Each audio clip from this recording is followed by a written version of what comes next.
जय गुरु जी। शुक्राना गुरु जी। Blessing always गुरु जी। मेरे प्यारे प्यारे गुरु जी, मेरे भोले भाले गुरु जी, हे परम पिता परमेश्वर जी, आपके चरणों में कोटि कोटि प्रणाम करते हैं, नमस्ते करते हैं। गुरु जी के सत्संग में आई हुई सारी संगत को नमस्ते। गुरु जी के सत्संग में आप सभी संगत का स्वागत है। संगत जी, किसी ने पूछा गुरु जी कौन है।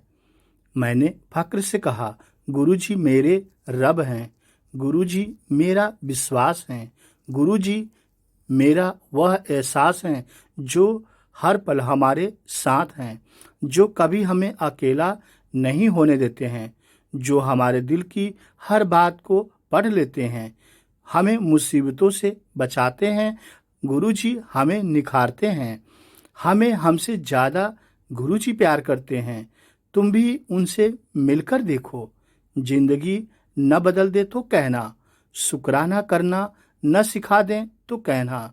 यह यह है हमारे गुरु जी, प्यारे से भोले भाले से गुरु जी। संगत जी, गुरु जी का लख लख शुक्राना कीजिए कि परम पिता परमेश्वर हम सभी संगत को मिले हैं। जय गुरु जी। संगत जी, गुरु जी अपनी संगत का कल्याण करने के लिए कहते हैं कि अपना नज़रिया बदलो। जैसा जिसका नज़रिया रहता है वह वैसा पा जाता है। जय गुरु जी। संगत जी, राजस्थान के एक छोटे से कस्बे में एक बालक के मन में नई नई बातों को जानने की जिज्ञासा थी। उस बालक के मोहल्ले में एक गुरुजी रहते थे। एक दिन बालक उनके पास गया और बोला, गुरुजी महाराज जी, मैं कामयाब बनना चाहता हूँ, कृपया बताएं कि कामयाबी का रास्ता क्या है। हंसते हुए गुरुजी बोले, बेटा, मैं तुम्हें कामयाबी का रास्ता बताऊंगा। पहले तुम मेरी गाय को सामने वाले खूंटे से बांध दो। यह कहकर उन्होंने गाय की रस्सी बालक को दे दी। वह गाय किसी के काबू में नहीं आती थी, अतः जैसे ही बालक ने रस्सी थामी कि वह छलांग लगा, हाथ से गाय छूट गई। फिर काफी मशक्कत के बाद बालक ने चतुराई से काम लेते हुए तेजी से भागकर गाय के पैरों को ही पकड़ लिया।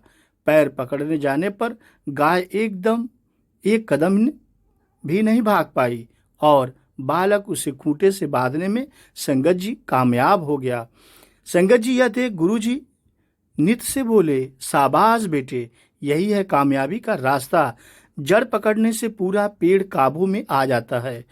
अगर हम किसी समस्या की जड़ पकड़ लें तो उसका हल आसानी से निकाल सकते हैं। संगत जी, आप समझ गए होंगे कि आपको अब क्या पकड़ना है। आपको गुरुजी को पकड़ना है।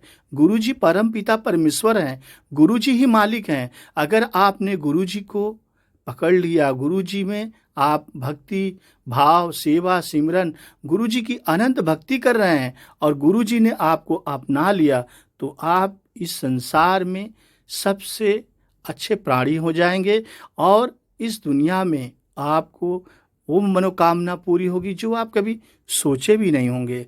संगत जी, इसलिए हमें यह शिक्षा हमेशा हमेशा लेनी चाहिए कि हमें किसी भी समस्या का हल तब तक नहीं मिलता जब तक हम उसकी जड़ को नहीं पकड़ लेते। अतः हर समस्या का समाधान उसकी जड़ में काबू आने पर ही होता है। अर्थात गुरुजी ने जो जो शब्द गुरबानी बताए हैं, बड़े मंदिर का गुरुजी निर्माण किए हैं, आपको कोई भी समस्या हो गुरुजी के शरण में आए, गुरुजी से अनंत भक्ति किए, संपूर्ण गुरुजी को सरेंडर कर दीजिए। फिर देखिए गुरुजी आपको कितनी ऊंचाइयों पे ले जाते हैं। ऐसी ऐसी सीढ़ियां गुरुजी आपको पकड़ाएंगे कि आपकी हर मनोकामना पूर्ण होती चली जाएगी।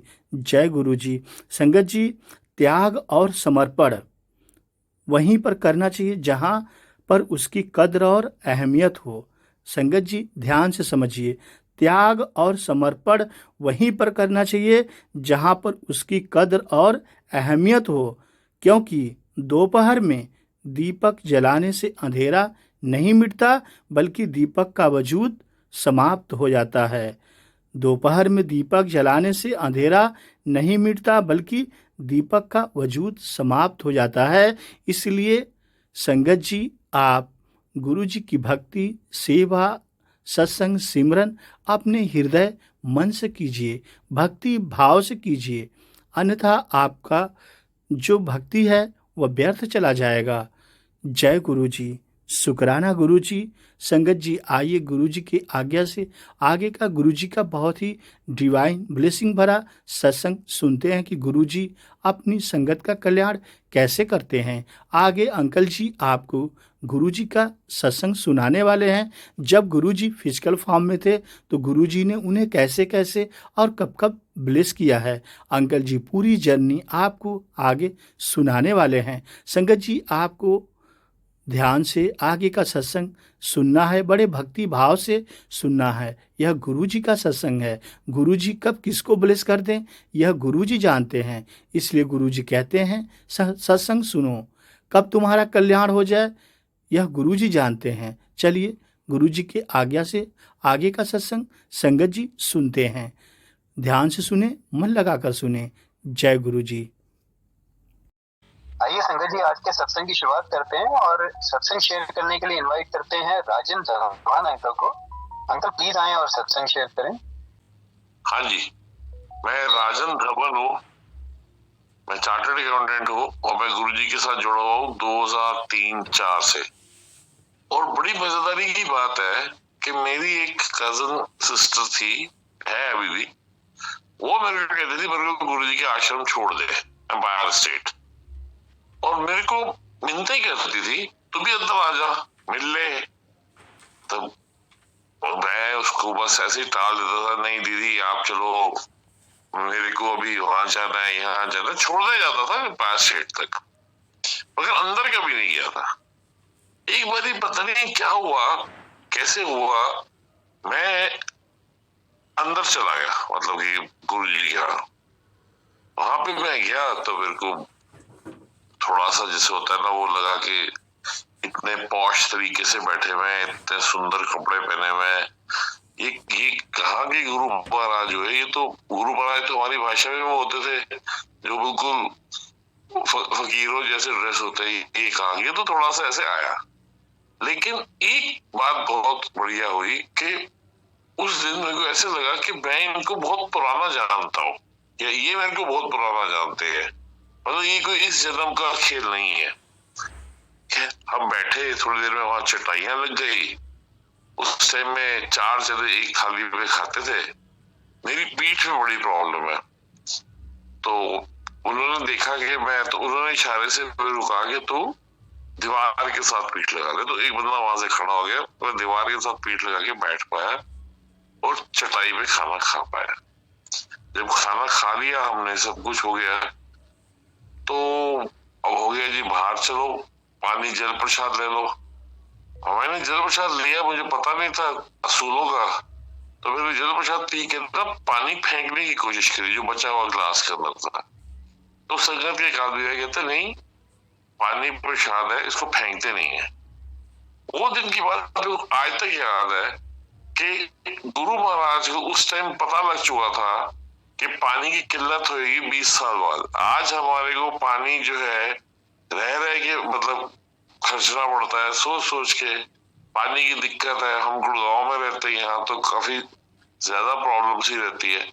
मैंने कहा यार, ये डिवाइन आत्मा, डिवाइन पर्सन को उस टाइम में मालूम पड़ गया था कि ये कुछ चीज गलत है, क्या प्रसाद। फिर उनका एक और असूल था जो बड़ा मेरे को पसंद आया कि आपने जूठा नहीं छोड़ना। हम लोग वो प्लेट को पूरी उंगलियों से चाट के खत्म करते थे, कोई जूठा नहीं छोड़ता था, हर एक को 2-2 रोटियां बनती थी। वो भी मेरे को बड़ा पसंद आया। मैंने कहा ये तो गुरु महाराज तो बड़ी मतलब पहुंची चीज है, इनको पता है कि जूठा नहीं छोड़ना, ये नहीं करना। चलो, अब उससे क्या हुआ, हमारा जाना जो है वहां पे रेगुलर सा हो गया। तो मेरा एक फ्रेंड है, मैं इस सत्संग में किसी का नाम नहीं लूंगा क्योंकि कभी किसी को ठीक लगता है, किसी को ना लगे, किसी का भी नाम नहीं लूंगा। तो वो मेरा फ्रेंड और उसकी वाइफ वो भी जाने शुरू हो गए। उन्हीं की सिस्टर थी, वो भी जाती थी। हम 4-5 लोग जाने शुरू हो गए। इन द मीन टाइम एक दिन क्या हुआ, वो मेरा फ्रेंड मेरे को कहता है यार मेरे बेटे का लव अफेयर हो गया है किसी के साथ। मेरे को फिर कहता यार बट ऑफ कोर्स हमें तो कोई मतलब ऐसे, क्योंकि एक तो हम लड़के वाले हैं और वो लड़की वाले, तो हमारे को तो मतलब वो आई नहीं, मिला नहीं, बात नहीं करी, क्या नहीं करा, हम क्या करें। मतलब लड़का जो है उसको लड़की बड़ी अच्छी लगती है। अब ये बात हम बाहर कर रहे हैं गुरु जी के संगत के अंदर जाने से पहले, हम वो बात कर रहे हैं कि यार आप अंदर चले गए। तो थर्सडे का दिन था, गुरुजी ने हम जो आज्ञा ली उनसे, अच्छा जी कहते जाओ कुड़मा नाल शराबा पियो। कुड़मा नाल शराबा पियो, कौन से कुड़म, कहाँ के कुड़म, कोई बात नहीं हुई, कुछ नहीं हुआ। कैन यू इमेजिन, ये थर्सडे का दिन था, फ्राइडे को मैसेज आया कि लड़की वाले हमारे को मिलना चाहते हैं। मेरे फ्रेंड का फोन आया कि यार उनका ऐसे फोन आया, मैसेज है। मैं कहा मिलो यार, उसमें बना थोड़ा करना है कोई। हम सैटरडे को घर चला गया, वो आगे जी, वो 2-3 जने वो थे, हम भी 3-4 जने इकट्ठे हुए थे। आप मानोगे नहीं, कोई शराब की बात नहीं थी। They had come for tea, something। तो पहले तो उन्होंने 4-5 मिठाई के डब्बे टेबल पे रख दिए। देखा इसी क्या जरूरत है, और क्या मीनिंग कर रहे हैं। थोड़ी देर बाद हमारा एक और फ्रेंड हमारे साथ था, अब ही इज नो मोर। वो कहता है चलो विस्की कर लो। मैंने कहा है, मैंने अपने फ्रेंड को आंख मारी, मैंने कहा ये तो चाय के लिए आए थे और एक कुड़मा डालो। मैं कहा जी ये तो रिश्ता हो गया पक्का। गुरुजी के पास ये पावर थी, ये साइकिक थी कि वो आगे का देख सकते थे और गाइड भी कर देते थे। आज वो हैप्पीली मैरिड है, बच्चों के बाप है वो लड़का, उसी लड़की से सब कुछ जिसको बोलते थे गुरु कृपा बनी हुई है घर परिवार पे। मगर जो इंडिकेशन था ना, वो पहले वाला वो गुरुजी ने दिया था। उसके बाद एक दिन में बैठा हुआ था, मेरी बैक में बहुत प्रॉब्लम है, तो मेरी बैक में बहुत प्रॉब्लम है। तो मेरा दोस्त कहता है गुरुजी यदि पेटे की बड़ी समस्या है, तुसी देखो जरा ठीक करो। कहना मैं ये जो काम कर रहा ना, तो नहीं पता, मैं बहुत सारे काम कर रहे थे। चुप हो गए जी। अब मैं ये काम की बात भी आपको बताता हूँ। फिर एक दिन में बैठा हुआ तो उनके हाथ में एक लड्डू आ गया, और मैं, आप मानोगे नहीं, मैं 3 या 4 फुट उनसे दूर बैठा हुआ था। वो आसन में थे, मैं नीचे बैठा हुआ था, और मैं उनको एक टक लगा के देख रहा था। एकदम से देखा तो उनके हाथ में एक लड्डू आ गया, काफी बड़ा सा। उन्होंने लड्डू आ गया, कहना है लो भाई चलो खंड प्रसाद है, लो सारे लो। हम उठे, खड़े हुए, मेरी वाइफ तब तक पहुंची नहीं थी, he was on the way. तो मैंने कहा मैं कहीं से नैपकिन बटोरा, मैंने कहा मैं ये प्रसाद लूंगा तो अकेले तो खाऊंगा नहीं, अपनी वाइफ के लिए भी ले लेता हूँ। मैंने वो प्रसाद थोड़ा सा, अब मानोगे नहीं, हम उस प्रसाद को लेके बड़ी देर तक सोचते रहे ये क्या चीज है। उसमें इतनी खुशबू थी और इतना यूनिक टेस्ट था। मेरे को अभी भी उसका ना, वो उसको बोलते ना कण, उसका मेरे है, मेरे को पता है। और वो आया जिस तरीके से लड्डू को, जो उन्होंने जिस तरीके से कहा, और जो उसपे खुशबू थी, ऐसे लगता था पूरा का पूरा जो गार्डन ऑफ फ्लावर्स है ना, वो मिक्स करके उसके अंदर आ गया है। मैंने वो देखा, मैंने कहा यार ये तो बड़ी अद्भुत और अचरज सी बात है। खैर जी, उसके बाद मैं आपको पुराने कैरेक्टर देता हूँ कि इन्होंने मेरा बड़ा काम किया है। हम लोगों ने मकान बनाना शुरू किया गुड़गांव में, मकान बनाना शुरू कर दिया।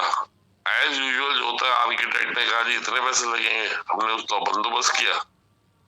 अब ये मकान में शक्ल शुभ भी नहीं थी और पैसे खत्म हो गए। यार ये तो अच्छा पागलपन हो गया।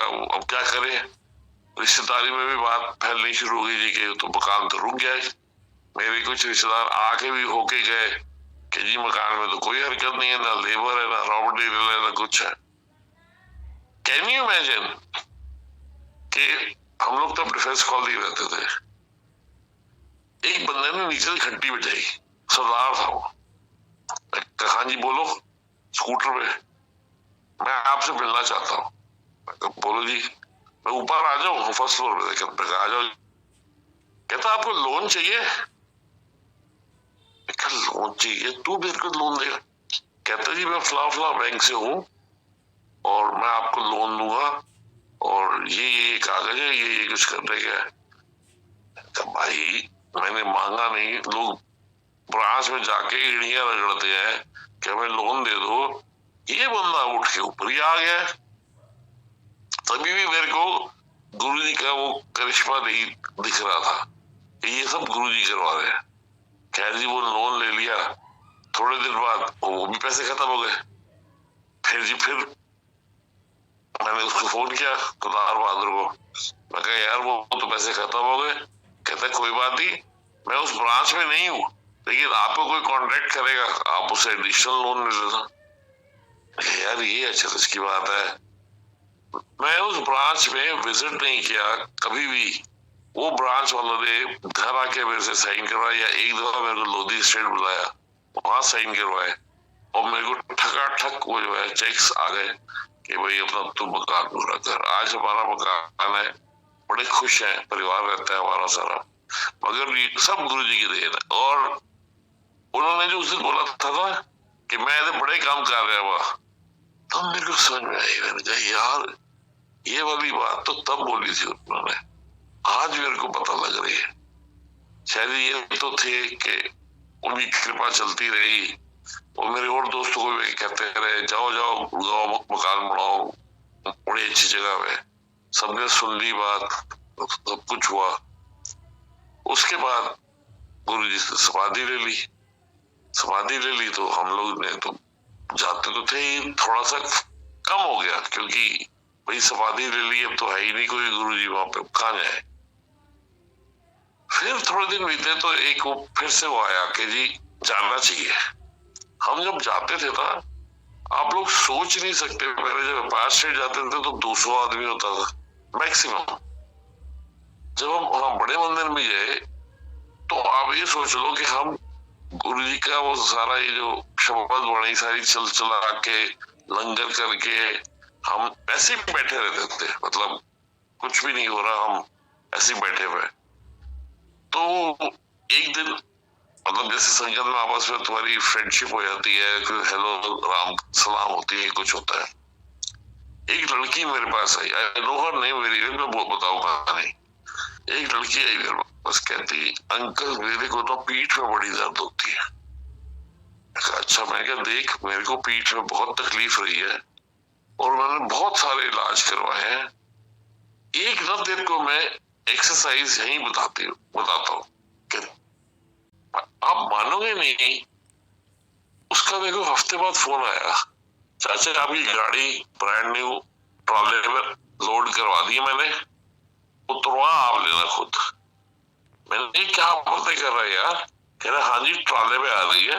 मैं क्या चलवा के भेजे? कहता ना आपको 0 किलोमीटर की गाड़ी मिलेगी, ट्रॉले में आ रही है। हम लोग इतने हैरान हुए, हमने फटाफट जी वो गुरु जी का जो पीछे लिखा होता है, ये होता है वो होता है, वो गाड़ी हमने आज तक है हमारे पास। तो वो गाड़ी हमारी हो गई। हमने कहा जी गुरु जी क्या मेहरबानी है, मांगा हमने वहां पे और आपने ऐसे, और मैं बता नहीं सकता कि हमारे किसी कैलकुलेशन में नहीं था कि हमने गाड़ी लेनी, और वो बंदा हमारे को आके कह रहा है कि आप ले लो। जैसे लोन था, हमने मांगा नहीं था, हम बैंक नहीं गए थे। वो बंदा जो बैंक मैनेजर भी नहीं था, वो बेसिकली छोटा सा लोन ऑफिसर था, स्कूटर पे आया था और वो कहता जी आपको लोन दे देता हूँ मैं। एक लोन दिया, दूसरा लोन दिया। तो ये सब चीजें गुरुजी अपने आप कर रहे थे, हमारे को समझ में नहीं आ रहा था कि कैसे हो रहा है क्या नहीं हो रहा। उसके बाद तो बहुत ही चीजें हुई है मेरे साथ। एक दिन बड़ा फंक्शन था बड़े मंदिर में, बहुत बड़ा फंक्शन था, तब्बू शब्बू के राज लगी हुई, लाइनें लगी हुई लेने के लिए, थाली लेने के लिए। उसके बाद लाइनें लगी हुई, मतलब कि आप यहाँ लगो, वो एक कड़छी से दाल डालते थे, तो आगे जाओ तो एक कड़छी से वो मैंने कहा यार ये इन लोगों के मजे हैं जो पीछे सर्विस कर रहे हैं। तो मैंने कहा इनको तो कोई दिक्कत नहीं है, इनको जब मर्जी थाली उठाएंगे अपना लंगर कर लेंगे। कैन यू इमेजिन, एक बंदे की पीछे से आवाज आई, अंकल इधर आ जाओ, इधर तुझे ये सेवा करनी है। भाई साहब मैं वो, जबकि मेरा कोई कनेक्ट नहीं था, कुछ नहीं था, जैसे गुरुजी ने मेरी बात सुन ली, समझ ली और मेरे को लाके ऐसे, तो मेरी जो फैमिली आई तो उन्होंने देखा, बट ऑफ कोर्स जब फैमिली आई तो उन्होंने कहा जी वाह आप तो यहाँ पे लंगर प्रसाद बांट रहे हो, बहुत बड़ी बात है। तो ये छोटी छोटी सी चीजें तो करते ही करते थे गुरु। अब मैं आपको एक और बड़ी इंटरेस्टिंग बात बताता हूँ। मैं डुगरी चला जाता हूँ, हर बारी तो नहीं गया लेकिन काफी बारी गया हूँ। तो मेरे को एक अंकल है जो यहाँ मंदिर में होते हैं, उन्होंने मेरे को रात को फोन करके कहा कि आपकी ना सुबह डुगरी में ड्यूटी लगी है। मैंने कहा यार सुबह, मैं कहा कितने बजे? कहता वहां शुरू है था 9 साढ़े 9 बजे और आप या तो सुबह सुबह आ जाओ या, मैंने कहा नहीं, मैं कहा रात को कोई सोने का बंदोबस्त है वहां पे? कहता नहीं ऐसा हम धंधा करते हैं। मैं ड्राइवर को मैं कहा चल भैया गाड़ी निकाल। हम चले गए जी, हम खन्ना गए। खन्ना मेन रोड के ऊपर एक होटल था, मैंने 2 बीरें पी। मैं इसलिए आपको बता रहा हूँ कि हम सब वो काम कर रहे हैं जो हमारी इच्छा से हो रहा है। 2 बीरें पी, खाना खुना खाया, सुबह 2 साढ़े 2 बजे तैयार होके मैं वहां डुगरी मंदिर चला गया। जब मैं मंदिर पहुंचा तो मैं, जिन अंकल ने मेरे को कहा था आपकी ड्यूटी लगी है, उनको मैं फोन करे जा रहा हूँ, 1 call 2 call miss call 4 5 miss calls, वो फोन ही नहीं उठा रहे। गर्मी थी कि आप पूछो नहीं।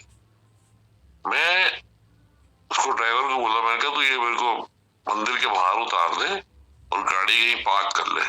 जब से मेरे को मंदिर के बाहर उतारा तो वहां कोई बैठने की जगह नहीं थी। एक जगह थी जिसपे वो रिबन लगा हुआ था, जैसे होता है ना वीआईपी एनक्लोजर। मैंने वहां से वो वीआईपी एनक्लोजर का धागा खींचा, मतलब वो जो होता है रिबन सा, मैंने खींचा, वहां निकल आया, मैं वहां बैठ गया। कूलर लगा हुआ वहां पे, भाई तो मजे आ गए। मैं कहा अभी आगे कोई उठा देगा मेरे को। वही थोड़ी देर बाद 2-3 पुलिस वाले आ गए। मैंने कहा लो जी अब तो गई अपनी सीट। 2-3 पुलिस वाले आ गए, वो मेरे को कहते हैं आप गुरुजी को कब से कर रहे हो, क्या है इनका? मैंने उनको सारा सत्संग सुनाना शुरू कर दिया। मैं गुरुजी कैसे से बड़ा मंदिर है। तब सिर्फ थर्सडे और फ्राइडे सैटरडे को मंदिर खुलता था। तो मैं क्या जैसे होता है, और वहां पे बड़ी संगत होती है। फिर उनका कोई बड़ा सीनियर ऑफिसर आ गया, जैसे डीआईजी लेवल का, उसको भी वो जो पुलिस वाले थे उन्होंने बिठा दिया कि जी ये जानते हैं गुरुजी के बारे में, आप इनसे बात। वो करते करते मेरे आसपास पूरा मंजमा सा लग गया पुलिस वालों का, क्योंकि वो डिफाइंड एनक्लोजर था। तो और तो यार नहीं, मैं बीच में बैठा हूँ, कूलर की हवा खा रहा हूँ और गुरुजी के सत्संग सुना रहा हूँ वहां पे। मैं बड़ा थोड़ी देर बाद देखा तो 12:30-1 बजे मेरी थाली भी आ गई वहीं पे, जैसे पुलिसियों की आई मेरी भी आ गई। मैंने लंगर भी कर लिया। मैंने जब लंगर कर लिया तो देखा अब क्या करूँ, अब चलो वापस चलते हैं, दर्शन भी हो गए, लंगर भी हो गया, सत्संग भी हो गया। मेरी जब गाड़ी वापसी को हुई ना, तो मैंने लेफ्ट साइड में देखा वो अंकल जिन्होंने फोन किया था ना वो खड़े हैं। मैंने उनको आवाज दी, मैंने कहा हंसी से, मैं कहा अंकल आपने मेरा फोन ही नहीं उठाया। तो मेरे को इशारे से कह रहे जाओ, मतलब हो गया काम तेरा। मेरी ड्यूटी थी उन पुलिस वालों को जिनको कुछ मालूम नहीं था गुरुजी के बारे में, उनको गुरुजी का सत्संग सुनाना। मेरी और कोई ड्यूटी नहीं थी। मेरी ड्यूटी थी कि मैंने उनको सत्संग सुनाना है और बड़े उस तरीके से सुनाना है कि उनको समझ में आए। और फिर वो मेरे से पूछने लग पड़े कहाँ है ये आश्रम, कैसे जाता है, रास्ता क्या है। मैं कहा मेरा ये काम था, गुरुजी को ये था कि सत्संग करो, आपस में सत्संग करो, अपने सत्संगियों के साथ सत्संग करो। तो ये सारा सत्संग जो है मैंने उनके साथ बैठ के किया। पुलिस वालों को, पुलिस वाले बड़े वो हैरान ताज्जुब और फिर एक और बात होती है, आज की डेट में भी मैं जब किसी को बोलता हूँ कि मैं गुरु जी को साक्षात रूप से मिला हुआ हूँ, उनको बड़ी हैरानगी सी होती है। अच्छा आप मिले हुए हो? कई लोग तो बड़े हो जाते हैं। मैं कहा हाँ जी मिला हुआ हूँ, मैंने उनके हाथ से प्रसाद खाया हुआ है। ये सारी बातें चलती रहती है। अब आपको एक और सत्संग सुनाता हूँ। एक मेरा दोस्त है, वो फाइनेंशियली काफी प्रॉब्लम में है, खैर है तो अभी भी, लेकिन वो काफी ज्यादा था उस टाइम। तो उसको मैं बड़ा पकड़ा के लेके आया। मैं कहा यार चल तू गुरु जी के यहाँ चल, चल तू गुरु जी के यहाँ चल। वो जी बड़ा होता ना, नहीं हम तो हनुमान भक्त हैं, हम तो वहां जाते हैं, हम ये करते हैं, हम ये नहीं मानते। मैं कहा यार चल पड़, क्या फर्क पड़ रहा है? कह जी वो मेरे कहे पे चल पड़ा। तब ना लंगर जो मेन हॉल है ना, उसमें से नीचे को बेसमेंट को रास्ता जाता है। बेसमेंट में भी लंगर होता था, तो मैं उसे सीढ़ी पे बैठ के खाता था। तो बाई चांस मैं क्या देखता हूँ, मेरा दोस्त इधर एक जना उधर एक जना, 4 जने बैठे थाली शेयर करे। तो उनमें से मैं दूसरे आदमी को भी जानता था। मैंने उसको भी हेलो करी क्योंकि वो भी मुझे जानता था अच्छी तरह। जब लंगर खत्म हो गया तो मैंने कहा भाई कैसा लगा? कहते कैसा क्या लगा? ये जो सामने बैठा हुआ था मेरे, कह रहे इसे मेरे बड़े पैसे देने हैं। मैं क्या बात कर रहे हो? कहते तो बड़ा रही। कहता हाँ पैसे देने हैं। कहते 2 साल से मेरा फोन नहीं उठा रहा है। मैं कहा क्या बात कर रहे हो यार? वो हमने ये बात करी, बाहर आए, शू स्टैंड पे पहुंचे तो उसका फोन आ गया। और जी क्या हाल है भाई साहब, बड़े दिन हो गए मिले नहीं, ये नहीं। कहते मिले क्या नहीं, हम फोन करते तो फोन नहीं उठाता। हमारे पास और तो कोई है नहीं कि भाई मैं कोई आगे ठंडा भी टूंगा। मतलब कोई भी जरा सा डायलॉग हुआ। Can you imagine? उस बंदे के सारे पैसे जो कि काफी बड़ी रकम थी, इन द नेक्स्ट 3 मंथ्स वापस आ। जो बंदा 2 साल से, गुरुजी ने उसको सामने बिठा दिया। उसके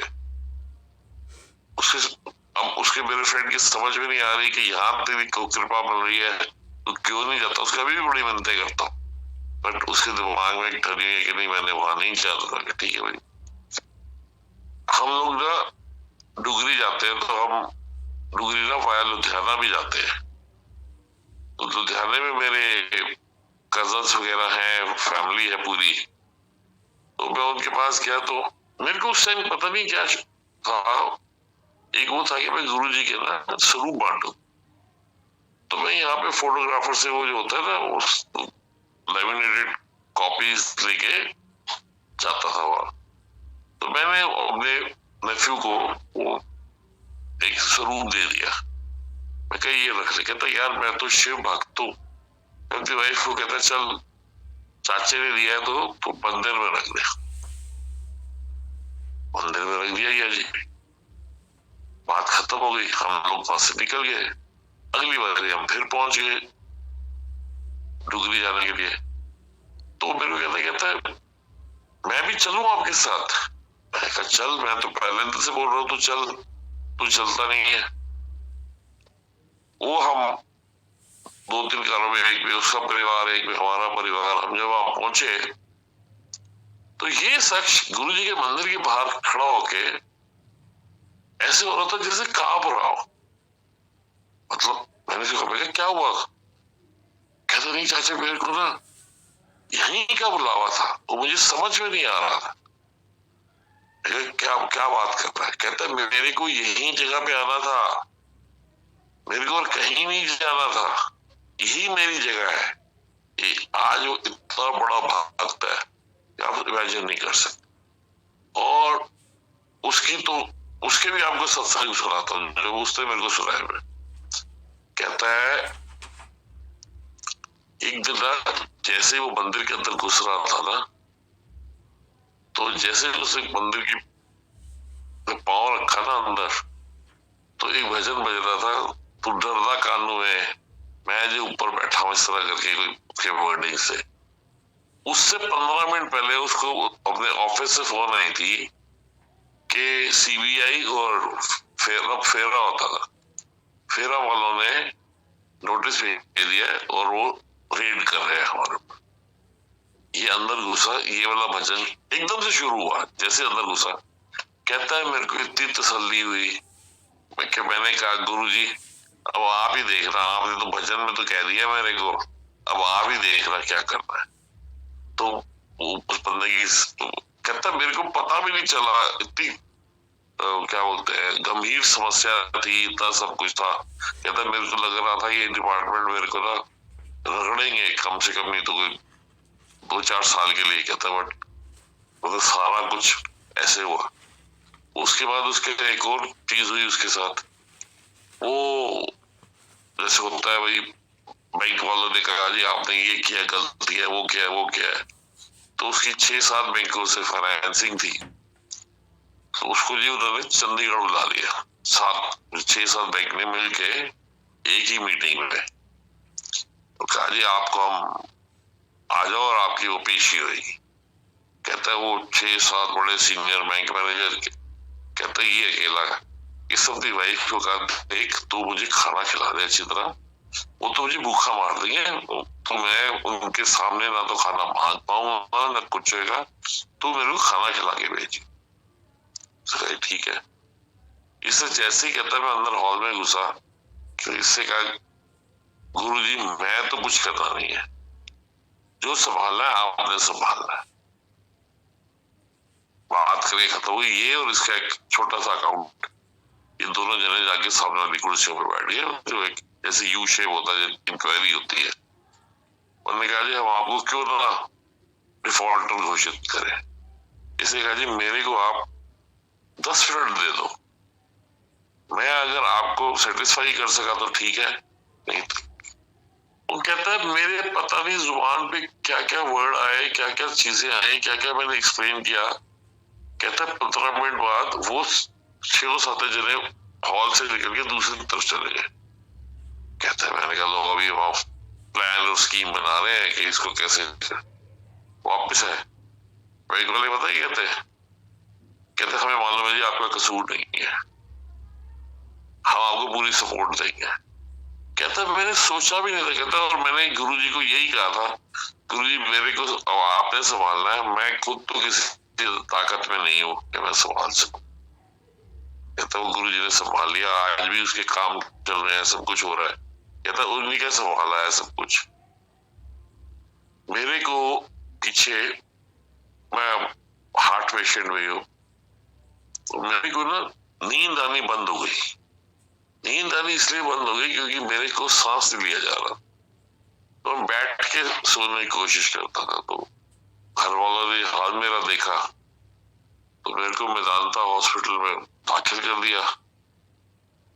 दाखिल हो गया जी आईसीयू में, मैं एडमिट हो गया और मैं इतनी तकलीफ में था वहां पे आईसीयू में, आप सोच नहीं सकते। मेरे को मतलब कैथेटर ये और वो, मतलब सारी टूटियां जो होती हैं मुंह पे भाई पैक लगा हुआ, क्योंकि मेरी बॉडी बहुत सारा लिक्विड था। ये इन्होंने भाई साहब मेरे पूरा जैसे होता था दर्द निकाल दी हॉस्पिटल में। और जबकि उस हॉस्पिटल के सारे डॉक्टर मेरे दोस्त, निजी मित्र, और वो कहे जी हाँ ठीक है ठीक है। मैं हॉस्पिटल में एडमिट था, संडे का दिन आया, घर वाले सारे घर आ गए कि अभी एडमिट। संडे को जो सीनियर मोस्ट डॉक्टर था उसे फोन करी मेरी वाइफ को कि आके मिल लो। अब संडे को हॉस्पिटल से फोन आए, उसे क्या मतलब होता है? ये बहुत ही कोई उल्ट पुल्ट चीज हो गई है कि क्या हुआ है। ये मेरा बेटा, मेरी वाइफ, मेरी बेटी भागे भागे पहुंचे जी हॉस्पिटल। हॉस्पिटल पहुंचे तो मैं इनको पहले ही कह रहा था कि मैं यहाँ नहीं रहना चाहता, मेरे को यहाँ से निकालो। ये पहुंचे वहां पे, इनका देखो जी now he is out of our control. His thing जो हम कर सकते थे, जो हमने किया, इससे ज्यादा हम कुछ नहीं कर सकते। मतलब कि लाइन फेर दी। अब उसको मेरे बेटे ने कहा हम इनको घर ले जा सकते हैं? कहते हाँ भी ले जाओ घर। तो मेरे बेटे ने कहा चलो जी घर लेके चलते, फिर सोचेंगे क्या करना है, नेक्स्ट स्टेप क्या है। उस रात को मैं 6 लीटर ऑक्सीजन का सिलेंडर पिया, मतलब मेरी ऑक्सीजन लगी हुई थी। 6 litre is quite a bit of oxygen. 6 litre oxygen मेरे अंदर चली गई, तो मैं सुबह तक था ठीक था। फिर जी इन्होंने एक हॉस्पिटल चेंज करा कि जी इस हॉस्पिटल में कुछ नहीं हो रहा, हम दूसरे हॉस्पिटल, बड़े हॉस्पिटल जाते हैं। ये वहां ले गए तो मैं बिल्कुल व्हील चेयर में बैठा हुआ ऐसे था जैसे मेरे को कुछ याद नहीं है, मतलब ये मेरे को बताते हैं वो आया था आपको देखने, आपको पता है ये है वो है, मैं क्या कुछ याद। इन्होंने मेरे को वहां एडमिट किया। उससे कहा जी कि आपका तो, उन्होंने तो हाथ उठा लिया था ना, उन्होंने तो कहा था कि कोई इलाज नहीं है। उन्होंने कहा जी आप यहाँ रुको, आपको देखते हैं। देखा बड़े डॉक्टर ने, सारा कुछ है। उसने कहा जी इनको CRTD डिवाइस लगेगा। अब CRTD डिवाइस लगेगा, उन्होंने कहा जी कि इस हालत में, कहते हैं हाँ वो तो लगेगा। तो एक दिन के बाद वो मुकर्रर हो गया जी मेरे को CRTD डिवाइस लगेगा। एक तो डिवाइस बड़ा महंगा, तो पैसों का भी थोड़ी देरी होती। बेटा मेरा इधर उधर दौड़ रहा, खैर मैं तो बिल्कुल ही इनकैपेसिटेटेड था, मतलब मेरे को तो पता ही नहीं था क्या हो रहा है। वो बेचारे दौड़ दाड़ के उन्होंने कहा जी आपके जब पूरे पैसे जमा हो जाएंगे तब ये प्रोसीजर चालू होगा। वो जी प्रोसीजर चालू हुआ, उसने कहा जी हम इसको 2 पार्ट्स में करेंगे, 1.5-2 घंटे का एक होगा, फिर उसके दूसरे तीसरे दिन दूसरा पार्ट होगा। ठीक है जी। इन्होंने मेरा वो सर्जरी करी, मेरे को बेहोश नहीं करा, जनरल एनेस्थीसिया नहीं दिया, क्योंकि वो बोले कि अगर हम इसको जनरल एनेस्थीसिया देंगे तो हो सकता है शायद हम इसको वापस ना ला सके, उस एनेस्थीसिया में से बाहर आने। तो मेरे को पूरे होश थे और मेरे को सब सुनाई दे रहा था, डॉक्टर आपस में क्या बात कर रहे हैं। सिर्फ मेरे मुंह में एक नीला रंग का तौलिया रखा हुआ था, मेरे को दिखाई ना दे। मैंने डॉक्टर का, मैं कहा यार तुम मेरे को देखने दे क्या हो रहा है, मैं मुर्गे कटते वटते सब देखे हुए। कहता है अपना खून नहीं देखा, औरों के खून से कोई रेलेवेंस नहीं है, अपना तो मैं नहीं छोड़ूंगा। 1.5 घंटे बाद वो बाहर आया, मेरी वाइफ को कहता है he is holding it very good.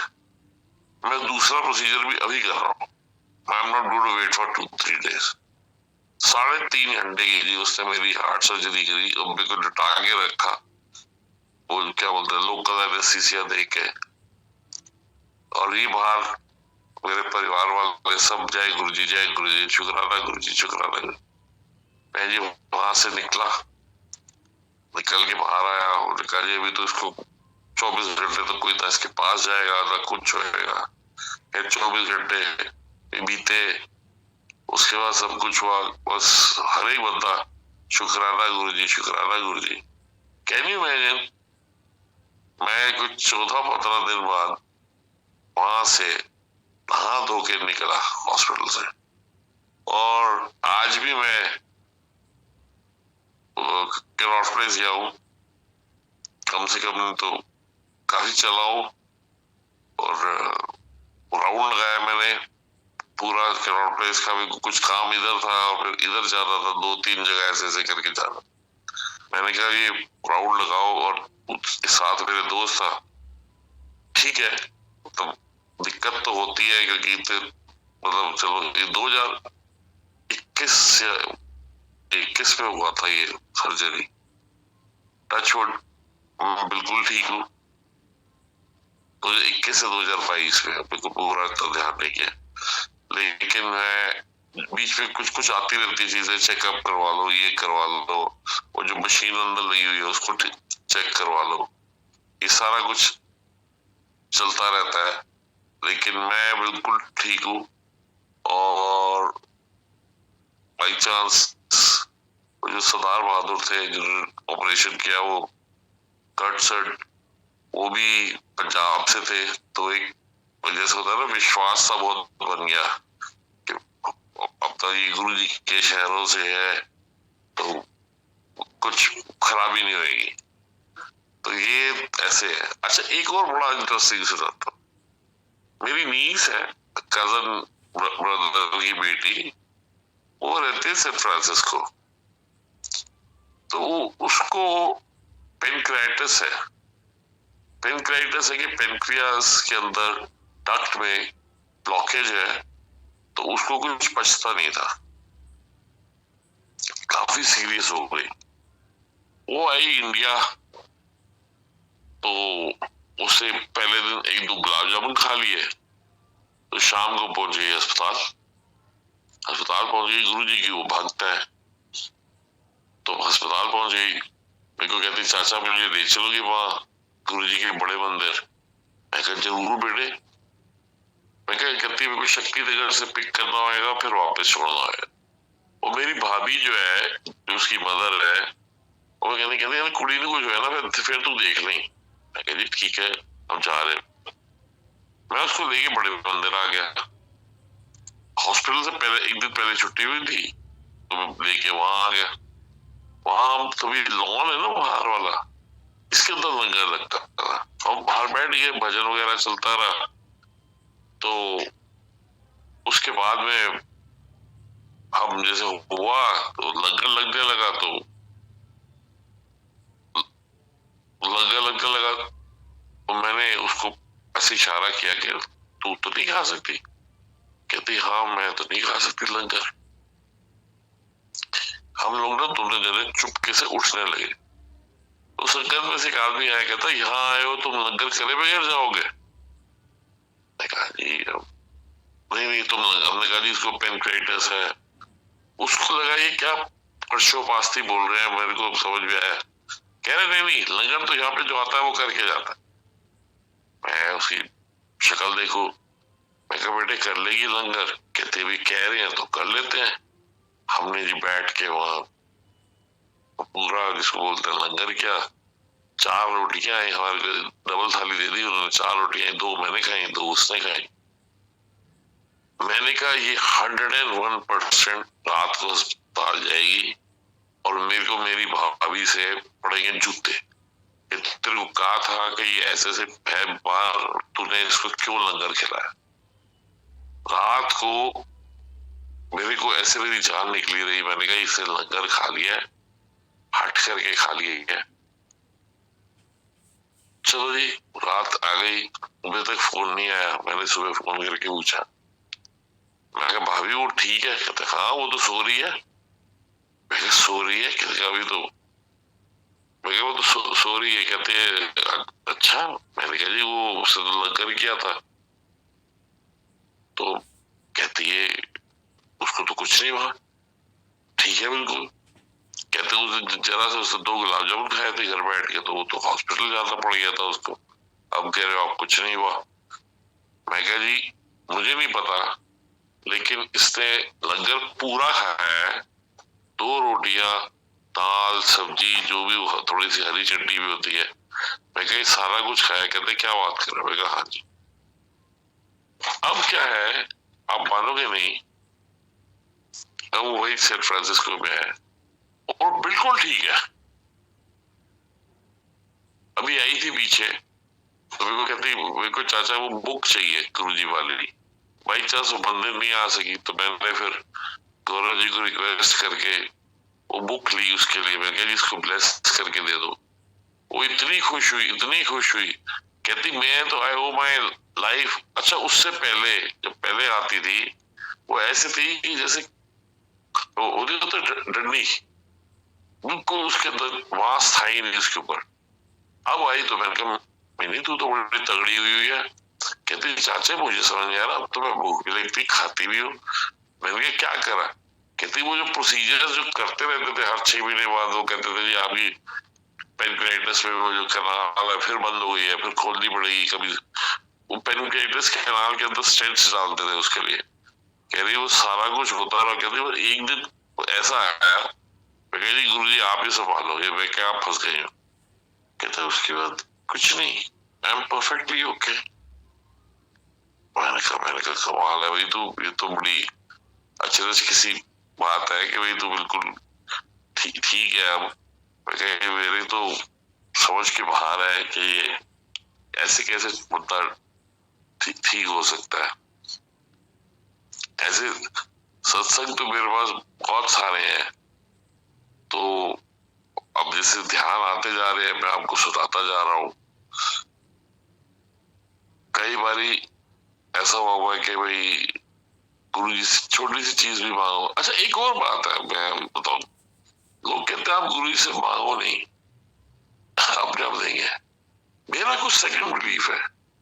मैं तो सांस भी अपने गुरु जी से मांग के लेता हूँ कि मुझे सांस दे दो। मैं आई बीन थ्रू दैट, तो मैं तो कहता हूँ मेरे को सांस भी मेरा गुरु जी देते हैं।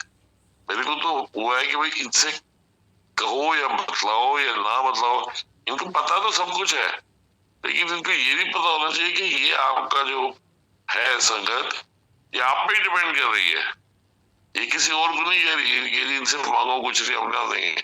अरे भाई, मैं कहता हूँ तुम जी भर के मांगो, जो जो मांगो वो देखेंगे कि डू यू डिजर्व इट और नॉट।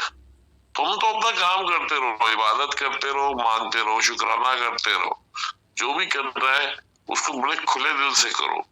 कुछ भी चीज किसी पे छोड़ो नहीं, किसी पे वो नहीं करो कि भाई मैं नहीं मांग रहा, मेरे को अपने आप देंगे। क्यों? गुरु इज भगवान, भगवान से नहीं मांगे तो किससे मांग रहे? मैं तो इस बात पे बहुत यकीन रखता हूँ। तो अभी तो मेरे को इतना ही ध्यान में आ रही है बातें जो मेरे को लगता है मैंने आप लोगों को बताई है। तो मेरे को ये भी नहीं पता मेरा टाइम और है कि नहीं, मतलब कितना टाइम मेरे को एलोकेट किया गया था।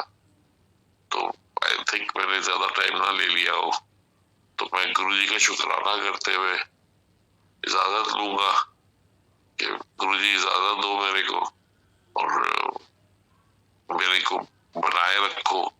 मैं आपको तंग करता रहूंगा, मांगता रहूंगा, क्योंकि मेरा जीवन आपका दिया हुआ है, मेरी हर खुशी का आप जिम्मेवार हो। अच्छा, इसमें कई सारी चीजें तो ऐसी ऐसी हुई हैं, जैसे कोई टाइमली मुसीबत आ गई, कोई दिक्कत हुई, कोई चीज हुई, आपने तो जाके गुरु जी के आगे मान रहे, सब कोई हाथ खोल के मान लेना, जी हमें दो, जी दो, हमारा जी ये काम दो। वो थोड़े बिजी होएंगे ना, तो हमारे को ध्यान नहीं होएगा। मगर वो बिजी नहीं है, तो सिर्फ ये देखते हैं कि आप में कितना वो है, परसिवरेंस है कि आप मान सकते हो और आपको गुरु महाराज दे सकते हैं।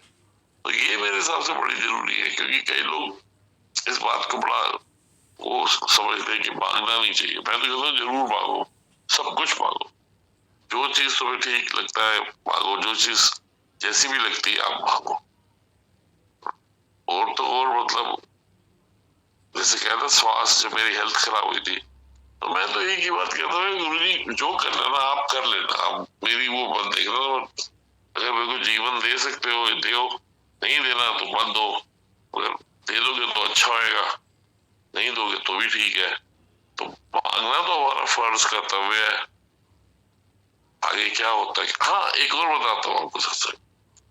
मैं जलंधर के मंदिर जाता हूँ, जब जलंधर जाता हूँ मैं काफी, तो वहां जलंधर के मंदिर जाता हूँ। तो मेरी एक फ्रेंड मेरे साथ थी, उसका कुछ काम था, हम लोग, मैंने कहा चलना है, कहती चलो, चल पड़ी। उसकी बेटी की शादी बहुत टाइम से वो हो रही थी, क्या बोलते हैं, प्रोलॉन्ग हो रही थी, अफेयर भी था बेटी का, ये भी था, सारा कुछ था। तो उसके जो एक दिन क्या हुआ कि वो गई मेरे साथ जलंधर, अगले दिन वो जो लड़का है उससे प्रपोज कर दिया। उसका मेरे को फोन आया कि राजन, ये तो परसों हमने गए थे मंदिर, मांगा था, आज तो आ भी गया। मैं कहा चलो, ये तो बड़ी बढ़िया बात है। मैंने कहा अब कहती अब तैयारी करनी है शादी की, पूरा एक रोल था, मेन्यू बन रहे हैं, ये हो रहा है, वो हो रहा है, सारा कुछ हो रहा है। फिर उन्होंने ना एक काम और किया, उन्होंने कहा जी कि गुरु जी का ना एक भजन चलेगा एक, तो हमने वो भजन चलेगा और उस पे that will be part of the welcome of the बारात। तो वो उसके अंदर ऐसे ऐसे जैसे उसकी होती नहीं कि कैसे उसको डिजाइन करना है, क्या करना है, कौन आगे खड़ा होगा, कौन डांस करेगा, कैसे भजन चलेगा, ये सारे ये सारी बातें हम कर रहे हैं। कैन यू इमेजिन जलंधर जब उनके शुक्राना करने गए हैं कि शादी हो गई बात, वही भजन चल रहा था मंदिर में, जलंधर मंदिर में वही भजन चल रहा था।